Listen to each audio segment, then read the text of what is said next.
Assalamualaikum warahmatullahi wabarakatuh. Selamat pagi Ananda sekalian. Mudah-mudahan pagi ini kita masih diberi nikmat kesehatan oleh Allah Subhanahu wa taala. Seperti yang sudah Ustadz jelaskan minggu lalu, hari ini kita masuk ke bab pertama, yaitu tentang kerajinan serat. Kerajinan serat ini mungkin kerajinan yang paling banyak kita jumpai di masyarakat kita.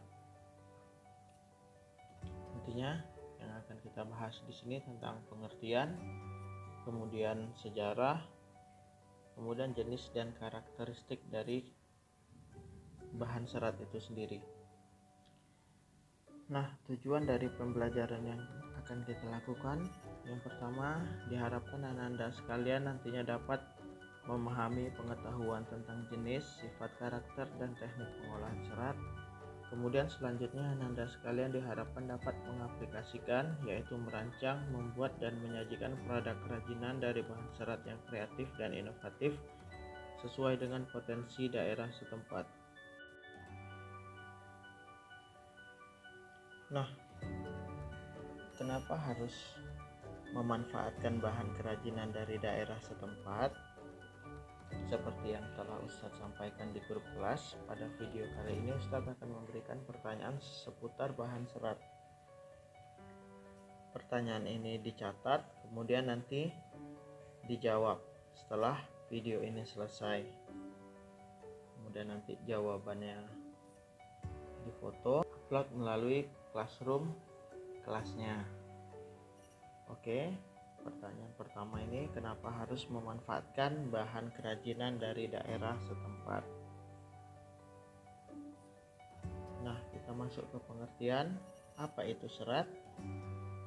Serat dalam bahasa Inggrisnya itu fiber, merupakan suatu jenis bahan berupa potongan komponen yang membentuk jaringan memanjang yang utuh. Contoh serat yang paling sering dijumpai adalah serat yang ada pada kain.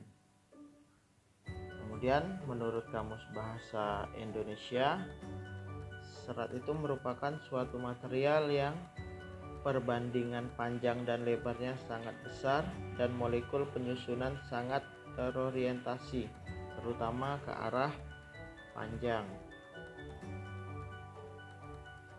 Nah, sebelum kita masuk ke karakteristiknya, kita harus tahu dulu sejarah serat. Jadi bahan serat alam dikenal oleh orang semenjak ribuan tahun yang lalu sebelum Masehi. Beberapa bukti sejarah yang mencatat jika serat alam sudah dipergunakan semenjak tahun 2640 sebelum Masehi. Hal ini terbukti dengan negara yang pertama kali mengolah bahan serat alam, ialah negara Cina. Jadi Cina sejak dahulu kala sudah menghasilkan serat sutra. Cina begitu tertarik dengan serat sutra yang dihasilkan dari ulat, yang dimana bahan ini diolah menjadi benang yang digunakan untuk kebutuhan produk tekstil. Jadi tidak hanya serat sutra saja, bahan serat alam yang lain itu berupa kapas. Jadi pada tahun 1540 sebelum Masehi sudah berdiri industri kapas di India. Jadi dalam perkembangannya, bahan serat alam digunakan di berbagai negara lain seperti serat flak. Pertama kali digunakan di Swiss, itu tepatnya 1000 tahun sebelum Masehi. Dan kemudian ada serat wol yang mulai digunakan oleh orang Mesopotamia juga pada tahun 1000 sebelum Masehi. Jadi selama ribuan tahun lamanya serat flak, wol, sutra hingga kapas sudah melayani berbagai macam bentuk kebutuhan manusia paling banyak sepanjang masa. Ini digunakan untuk kebutuhan tekstil.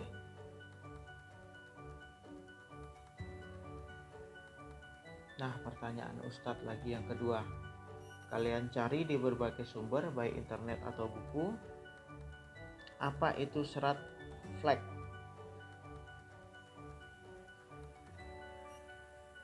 Oke, kita masuk selanjutnya jenis dan karakteristik serat.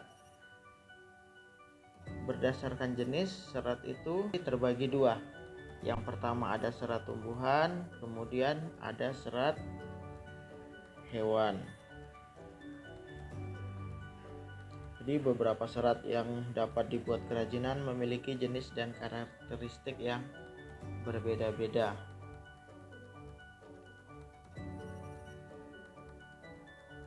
Nah, kita masuk ke serat tumbuhan. Serat yang berasal dari tumbuhan dapat dilihat berdasarkan bagian-bagian tumbuhan. Tidak semua tumbuhan memiliki kandungan yang dapat diolah menjadi serat alam. Hal ini disebabkan serat yang diinginkan sebagai bahan baku produk kerajinan memiliki persyaratan.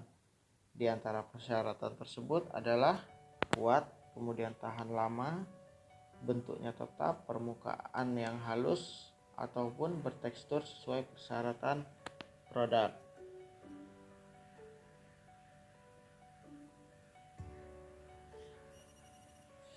Nah, menurut jenisnya sendiri, serat tumbuhan ini digolongkan menjadi 4 berdasarkan bagiannya. Yang pertama biji, kemudian batang, daun, dan buah. Nah, kira-kira serat tumbuhan mana yang sering kita jumpai di daerah kita?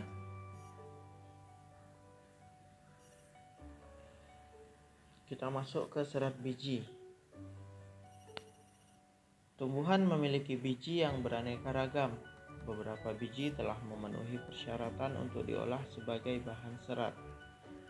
Contohnya, biji pohon kapas dan kapuk. Jadi, kapas dan kapuk ini biasanya dulu diolah menjadi sebagai bahan dasar pembuat tekstil. Tetapi saat ini kapas dan kapuk sudah jarang digunakan untuk bahan baku produk tekstil. Hal ini disebabkan permintaan kapas dan kapuk sudah mulai berkurang. Kapas lebih banyak digunakan orang sebagai bahan kosmetik dibanding untuk produk tekstil ataupun kerajinan lainnya.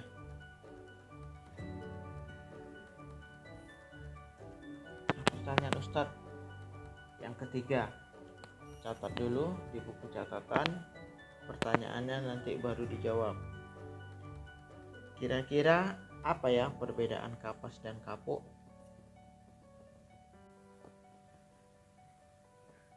Nah, kita lanjut ke serat batang. Setiap tumbuhan memiliki batang. Struktur batang yang dihasilkan tumbuhan tentunya tidak sama satu dengan lainnya.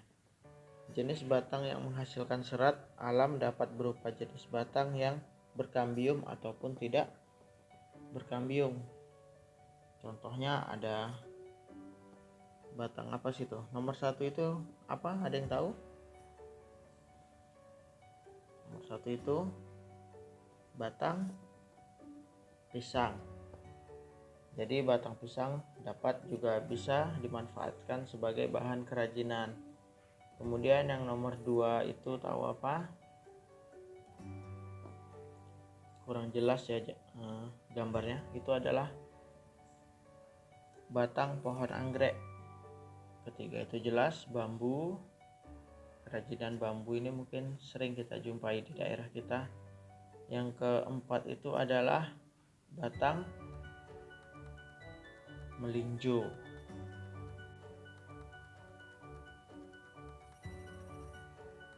Selanjutnya ada serat daun. Jadi tumbuhan yang dapat diolah sebagai bahan serat dari daun tidaklah banyak. Namun banyak orang memanfaatkan serat dari daun sebagai bahan baku produk tekstil. Contohnya ada daun nenas. Pernah lihat gak kain daun nenas? Kemudian ada pandan. Biasanya pandan ini yang digunakan sebagai kerajinan itu adalah pandan berduri. Biasa digunakan masyarakat kita untuk membuat tikar. Tahu kan? Kemudian yang ketiga itu apa? Ada yang tahu? Itu adalah daun enceng gondok.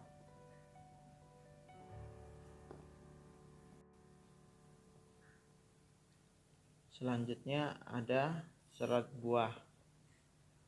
Jadi tidak banyak buah yang seratnya dapat dimanfaatkan sebagai bahan kerajinan. Di sini contohnya ada sabut kelapa. Itu pun sabut kelapa ini yang dapat dimanfaatkan sebagai bahan kerajinan yaitu yang memiliki serat panjang. Jadi kalau seratnya pendek, kemudian debu seratnya itu tidak dapat dimanfaatkan sebagai bahan kerajinan. Jadi hanya serat yang panjang. Selanjutnya pertanyaan Ustadz yang keempat, kira-kira jenis kerajinan apa yang bisa dibuat dengan bahan sabut kelapa? Selanjutnya ada serat yang berasal dari hewan. Serat yang berasal dari hewan ini banyak disukai oleh negara-negara Eropa yang beriklim dingin. Jadi serat tersebut memiliki tekstur yang lembut dan halus.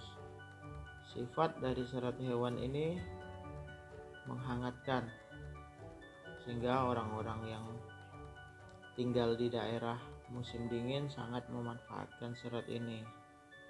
Bagian hewan yang dimanfaatkan seratnya biasanya adalah bulu. Bulu hewan yang paling banyak diolah sebagai bahan baku serat produk tekstil ini diantaranya stapel dan flamen. Jadi apa itu stapel? Stapel itu merupakan serat berbentuk rambut hewan yang disebut dengan wool. Sedangkan flamen sendiri merupakan serat yang berbentuk jaringan. Contohnya adalah serat yang berasal dari larva ulat sutra yang digunakan untuk membentuk kepompong. Jadi kepompongnya inilah yang diambil, yang diolah menjadi kain sutra. Nah, serat stapel sendiri memiliki karakteristik biasanya tampak berkerut, kemudian elastis, kemudian mudah menyerap kelembapan, menyatu pada suhu yang lebih tinggi daripada kapas, kemudian tingkat penyebaran api, pelepasan panas, dan panas pembakaran lebih rendah, dan terakhir tahan terhadap listrik statis. Selanjutnya ada serat sutra atau serat flamen. Jadi serat sutra ini sendiri berasal dari air liur ulat sutra saat menjadi kepompong. Jadi yang diambil Ustadz jelaskan tadi, yang diambil yang dapat dimanfaatkan itu kepompongnya yang diolah menjadi kain sutra. Biasanya kain sutra sendiri memiliki harga yang relatif lebih mahal karena memiliki kilauan dan kehalusan yang tidak dimiliki oleh serat lain. Ringan, kuat, tetapi dapat kehilangan hingga 20% kekuatan ketika basah. Kemudian elastis, lembut, kenyal, kuat, dan dapat menyesuaikan diri dengan temperatur udara yang ada. Jadi jika dijadikan menjadi sebuah pakaian, serat sutra akan terasa dingin dan dapat menyerap keringat dengan baik. Tetapi serat sutra dapat melemah jika terlalu banyak terkena sinar matahari dan kemudian rentan dirusak oleh serangga, terutama jika tidak dirawat. Selanjutnya pertanyaan Ustadz yang kelima, yang terakhir. Coba Ananda tuliskan satu saja contoh bahan serat yang ada di lingkungan tempat tinggal Ananda beserta karakteristiknya. Jadi perhatikan lingkungan di sekitar tempat tinggal Ananda. Kira-kira bahan serat apa saja yang dapat Ananda temui? Catat bahan seratnya apa, kemudian tuliskan beserta karakteristiknya. Oke, mungkin sekian pertemuan kita pada pagi hari ini. Jangan lupa tugas yang Ustadz berikan tadi, 5 pertanyaan tadi, dikirim melalui Google Classroom kelasnya. Kemudian jika ada pertanyaan, silakan hubungi langsung ke Ustadz. Tetap sehat, patuhi protokol COVID-19, lindungi diri dan keluarga. Akhir kata, wassalamualaikum warahmatullahi wabarakatuh.